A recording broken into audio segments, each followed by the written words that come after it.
Hello everyone, welcome back to the latest update series of Drishti IAS. This is Divya Kamatra, your educator. How are you all doing? All well, good?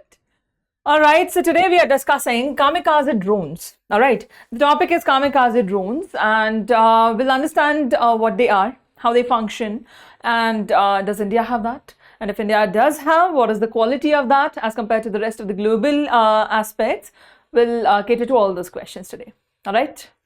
Okay, let's start and then discuss kamikaze drones here. Why are they in news? Because Indian Army has inducted kamikaze drones, 106 Agni Veg Turbojet, right? Agni Veg Turbojet. These are kamikaze drones of India.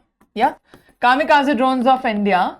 And Indian Air Force has a separate move. They are also going towards indigenous production of these similar weapons, right? And that's why they have put into spotlight all these drones and how do they work, why are they so important, why are we focusing on that.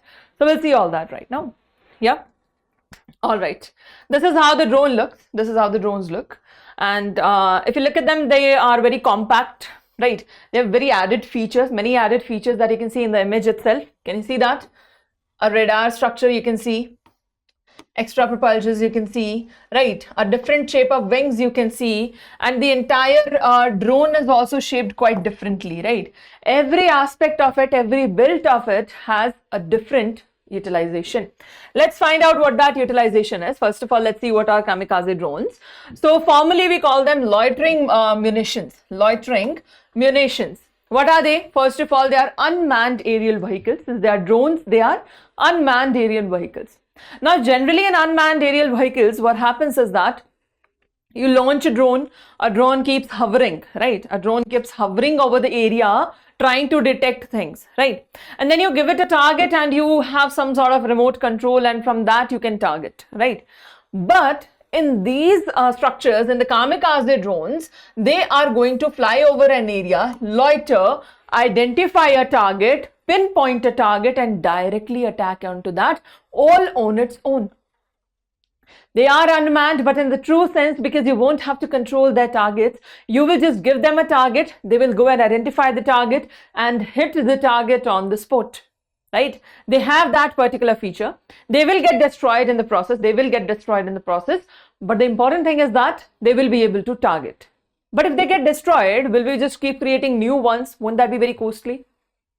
The actual cost of this is very cost effective. It is very lenient as compared to the other drones that were being used, and that's why we can afford this, right?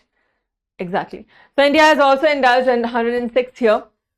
Why do they give advantages to the military? Number one, asymmetrical warfare. Why? Because they're incredibly inexpensive related to compared to all the other drone structures that are available, and that makes it so affordable and so viable for everybody. Then there is operational flexibility also. They can be pre-programmed. You can pre-program the structure into them, like where you have to go, what you have to do, and that pre-programmed structure will help them fly autonomously. You won't have to control them every step of the way. Human operators can still steer them. They can still steer them. It's not like they can lose all the control, but only if they want to. Only if they want to. They don't have to. That is the difference. Earlier, they had to steer if they wanted the drone to lead to the target, but now they don't have to do that, right? They can, if they want to steer the direction, change the target, if they want to do something. That is still an option, but it is not a necessity anymore. And that way we can just launch them and leave them to do their work autonomously. Yeah, that is one, again, a beautiful thing. And other thing, we want them to steer, obviously, because if they start entering any civilian zone, we need to switch them, right? These are the two major advantages. Now, how do they work? Number one, launch and loiter.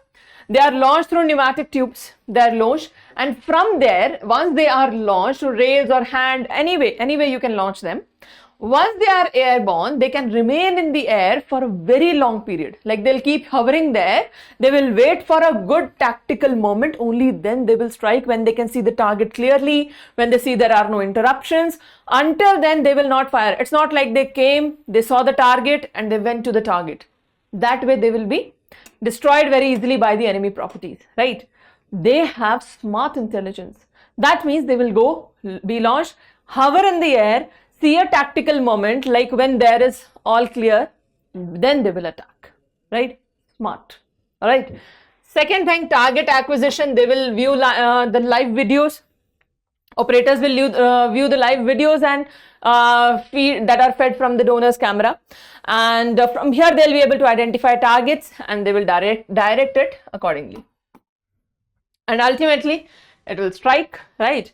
Unlike standard missiles, they will allow operators, even in the mid-air, if they feel like, okay, we've entered a civilian zone and we don't want to attack, mid-air the attack can be called off. Earlier this was not possible. Once you have launched, it is going to do its work. Now mid-air you can also call back the motion, right? That is also an added advantage. Clear? Let's see through a picture how does it work. This way you launch it. The pneumatic catapult launch, zero infrastructure is required. You just take a structure there, you put on the missile, you just launch it. Once it is launched, it will go and do what? It has sat-nav, right? It has a connection to the sat-nav. What is the satellite navigation? What is sat-nav? Satellite navigation. If it has satellite navigation, it will be able to identify the target, identify the longitudinal and latitudinal coordinates, find its area and attack autonomously. And this will be autonomous loiter and search. You won't have to do anything. It will hover, find for its location, connect to the NATSAF and find the location and target, right? That's how this is going to work. You understand that? Very clear? All right. What are the advantages? Very cost effective, has stealth and precision. They're very small in size. Agile flights are there. They can evade the radar systems also. If the enemy is trying to run a radar system through which they're trying to identify who is entering our airspace, they won't be able to detect it, right? It can detect the radar systems also, making them undetectable and very effective in destroying hidden enemies, right? Then they have a symmetric advantage that they will allow the tactical strikes, obviously, that we have already discussed. Yeah, exactly. Now, amidst this kamikaze drones, we have Agniveg. India's version is Agniveg, right? Kamikaze drone is a type of drone. Every country that has kamikaze drones have developed their indigenous version, right? Indian version is Agniveg. Global versions are there. We'll see a comparison to that. But let's see what Agniveg is. So here it is entered into the defense structure, and we have recently introduced 106 Agniveg drones. Officially, they have been named jet-based peacekeeper. What do we call them? The jet-based peacekeeper, and you know changing the names is favorite for UPSC. Please remember that. Jet-based peacekeeper. All right. Yeah. So commonly they're kamikaze drones. In Iran, they're called Shahid 136. Right. Iran's kamikaze drones are Shahid 136. We'll see a comparison. So they're turbojet powered. They give advantages like it has a speed of 450 kilometers per hour. The Agniveg we have has a speed of 450 kilometers per hour, and at that speed, before the enemy even intercepts or watches the Agniveg, it will be able to attack. Even before they'll be able to identify what is coming towards us, it has such high speed that it will attack by then. By the time you realize something is coming to us, it will have attacked already. Amazing thing. Then range, it has an operational range of only 180 kilometers. There is where we lack, right? In terms of international standards, we lack here. We'll see how we lack here. Just watch this, okay? So we have standard propeller types. These are the standard kamikaze drones, and this is India's high-speed jet. What is different here? Just take a look at that. What is different? Here they have low speed 185 kilometers per hour. They have a piston engine, high radar and audible noise. At a very low speed they are running, and propeller blades.